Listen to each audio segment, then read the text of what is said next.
이게 지금 직접적으로 이걸 개발을 하고 서비스를 제공한다고 해서 돈이 막 벌리는 게 아니라 제가 알기로 하루에 막 몇억 원씩 이것 때문에 이렇게 지출이 나가야 되는 그런 분야라고 들었는데 이거를 그렇게 감당할 수 있는 이런 자본력을 가지고 있는 회사가 그런 기업이 우리나라에 있을까? 힘들 것 같은데 라는 생각을 좀 하거든요. 실제로 우리나라 국내 기업이 이 분야에서 두각을 그래서 나타낼 수 있을까에 대한 좀 갸우뚱함이 있는데 교수님께서는 좀 어떻게 보세요?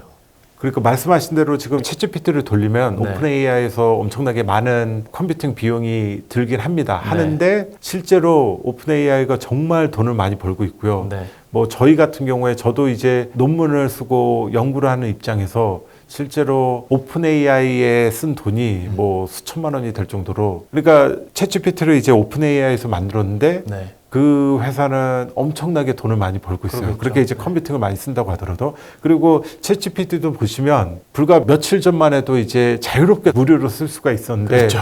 근데 지금부터는 이제 돈을 받기 시작하고 그 다음에는 이제 제한이 들어가게 됩니다. 그러니까 뭐 하루에 몇 건밖에 안 된다. 맞아요. 그러면서 이제 점점 수익화를 하는 방향으로 가고 있습니다. 그러니까 오픈 AI는 막대한 데이터, 학습 데이터 획득 비용이라든지 컴퓨팅 비용이 들지만 네. 그걸 감당할 수 있는 상황에 충분히 올랐다고 생각이 되고요.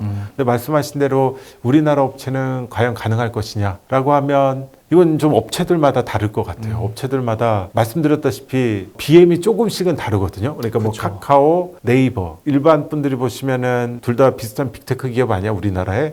근데 지금 집중하는 사업들을 자세히 보시면 이 회사들이 여기에 집중하고 있구나라는 거 알고 있습니다. 근데 그러면 그 부분이 중요하고 예를 들면은 웹툰이라고 보겠습니다. 네. 웹툰이 이제 뭐 네이버나 카카오나 되게 중요한 비즈니스겠죠. 네. 그러면은 웹툰 시장만 놓고 봐도 거기서도 경쟁이 엄청나게 심할 거고 네. 그러면 회사의 역량이라는 걸 정말 웹툰에 투자를 해서 거기서 경쟁을 이기는 게 1순위겠죠. 네. 그러면은 AI를 한다고 하더라도 주력은 아니다. 오픈 AI 돈 쓰듯이는 절대 못하죠. 그렇죠. 오픈 AI는 지금 GPT로 엄청나게 돈을 벌고 있고 그게 메인 BM인데 그렇기 때문에 제가 아낌없이 돈을 쓸 수 있는데 이제 카카오 네이버가 과연 뭐 오픈 AI처럼 할 수 있느냐라고 하면 어렵다고 볼 수밖에 없을 것 같습니다.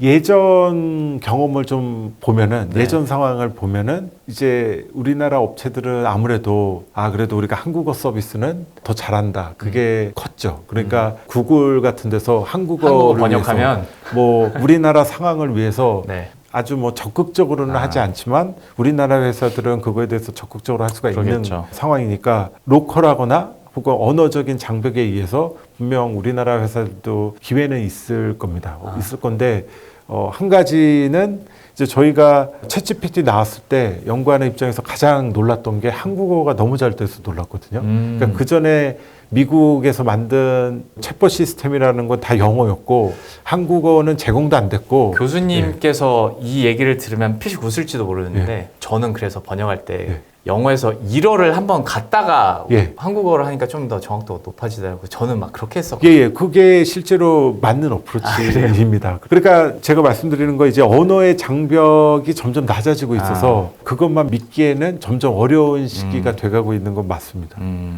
참 재밌네요. 듣다 보니까. 근데 분명히 국내 기업들에게 있어서 한계점도 있고. 근데 다양한 상황이 있을 걸로 이제 생각을 하고요. 그래서 시장이라는 게 항상 그렇지만 가장 뛰어나고 가장 기술도 앞서가 있는 기업이 있지만 그 기업이 항상 100%를 다 먹는 건 아니기 때문에 이제 좀 세그먼트화가 될 걸로 기대를 하고 있습니다. 그래서 지금 당장은 이제 챗GPT가 압도적인 것처럼 보이지만 이 AI 시장이 점점 커질 거고 다양한 플레이어가 존재할 수 있을 걸로 생각을 하기 때문에 꼭 우리나라 업체가 비관적이라고만 할 수는 없을 것 같습니다. 미국도 관련한 벤처 기업들이 엄청 드는데 막 1, 2주 안에 유니콘 기업 되고 있는 사례들이 되게 많다고 하더라고요. 여전히 이제 열려있는 시장이고 시작하는 시장이니까 또 국내 기업들도 어떻게 이 상황을 잘 활용해서 또 두각을 나타낼 수 있을지 한번 기대를 해보도록 하겠습니다.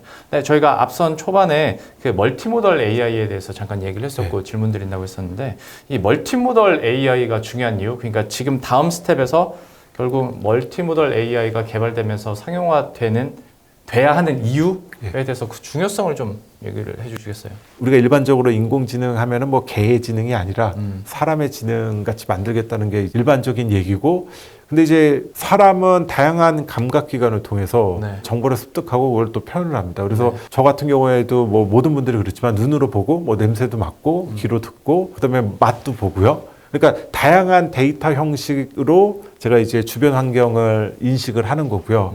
그다음에 제가 환경에 어떤 영향을 주는 것도 제가 이렇게 딱 때리면서 힘을 줄 수도 있는 거고 네. 말을 할 수도 있는 거고 다양한 형태의 표현이 있습니다. 그래서 결국엔 인공지능도 사람처럼 텍스트만 알아들으면 안 되겠다. 음성도 알아들어야겠다. 그러다 보니까 이런 멀티모달 AI로 갈 수밖에 없다. 왜냐? 인공지능의 레퍼런스가 사람이고 사람 자체가 멀티모달 AI이기 때문에, 그러니까 다양한 데이터 형식으로 정보를 인식하고 그걸 또 표현을 한다. 그래서 그쪽 방향으로 가는 거는 명확한 사실입니다. 그렇겠네요. 예. 예. 결국에는 지금 보시면 이렇게 좀 단편적으로 이루어지고 있지만 빠른 시간 안에 이게 이제 융합이 일어날 걸로 생각이 됩니다. 결국에는 사람 같은 경우에 적응하는 수밖에 없을 것 같습니다. 그러니까 저도 이제 나이가 좀 있어가지고 저 어렸을 때만 해도 주판이라는 게 있었거든요. 그래서 주산학원도 다니고 있었는데 네네. 지금 요즘 세상에 여러분들 중에 뭐 내가 전자계산기보다 계산을 더 잘한다 그럴 분 없잖아요. 그럼 다 계산기 쓰시는 거고 네. 당연히 쓰는 거고, 그러면 이제 우리가 직접 계산할 일은 없는 거고요. 근데 이제 그런 게 점점 늘어난다고 보시면 될 것 같아요. 예전에는 사람이 하던 건데 어느 순간에는 야 그거는 당연히 기계가 더 잘하는 거 아니야? 그래서 아예 사람이 할 생각을 안 하는. 말씀하신 것처럼 금융권에서는 뭐 퀀트나 계량 분석 예. 쪽으로는 충분히 예. 뭐 활용할 수 있는 부분이기도 하고 자연어에 대해서도 더 서비스할 수 있는 부분이니까 저희 입장에서도 한번 생각해 볼 만한 그런 포인트인 것 같습니다. 여기서부터는 지극히 개인적인 예, 예. 질문입니다. 그리고 비전문적인 질문입니다. AI 하면 저는 개인적으로 제일 먼저 떠오르는 영화가 항상 허예요. 허. 예, 옛날 영화긴 한데 예. 거기서 저는 이게 인상이 깊었던 이유가 인공지능이 내 감정에 공감해주고 거기에 대해서 대답을 해주는 게 되게 인상 깊었었던 것 같아요. 예.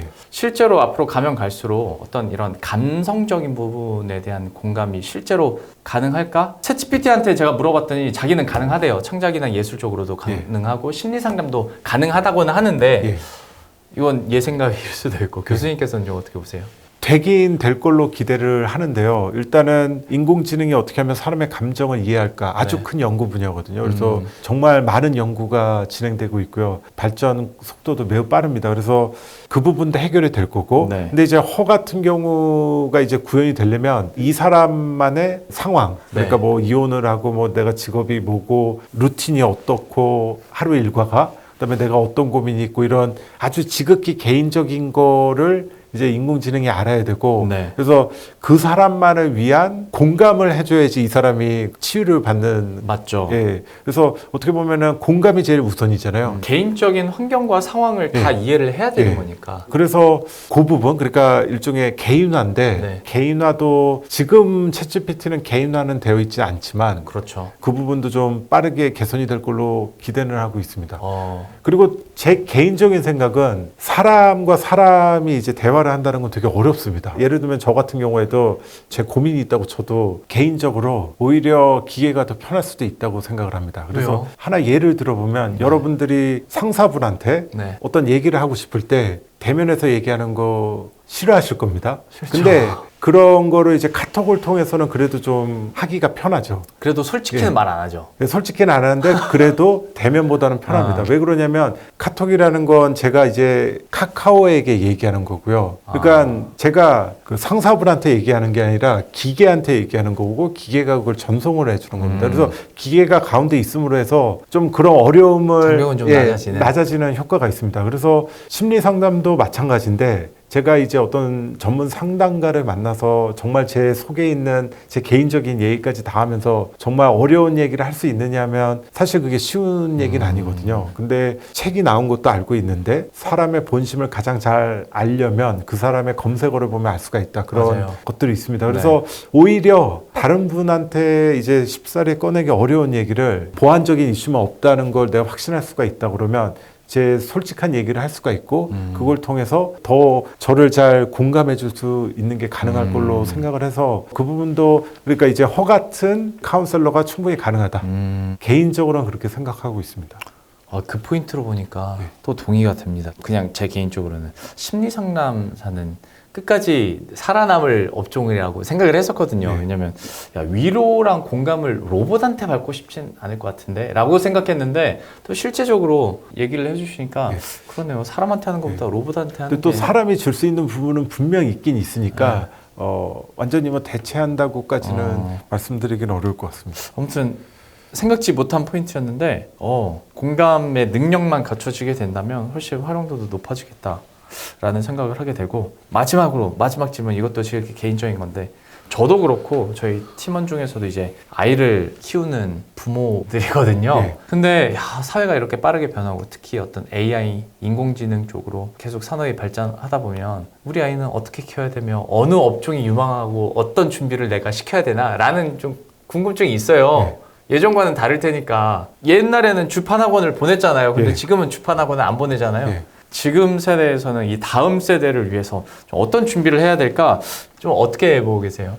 저 개인적인 생각은 빌 게이츠 많이 아실 거잖아요. 네. 근데 이제 엄청난 부자이면서 사회적으로도 선한 영향력을 많이 끼치시는 분인데 그런 성공한 분들의 어린 시절을 보면 제가 봤을 땐 답이 좀 나오는 것 같습니다. 왜냐하면 빌 게이츠 같은 경우에는 중학교 때 네. 컴퓨터를 부모님이 사주셔가지고 네. 코딩에 빠졌다. 그리고 마침 빌 게이츠가 다니는 학교에 컴퓨터가 있었고 컴퓨터 수업이 있었다.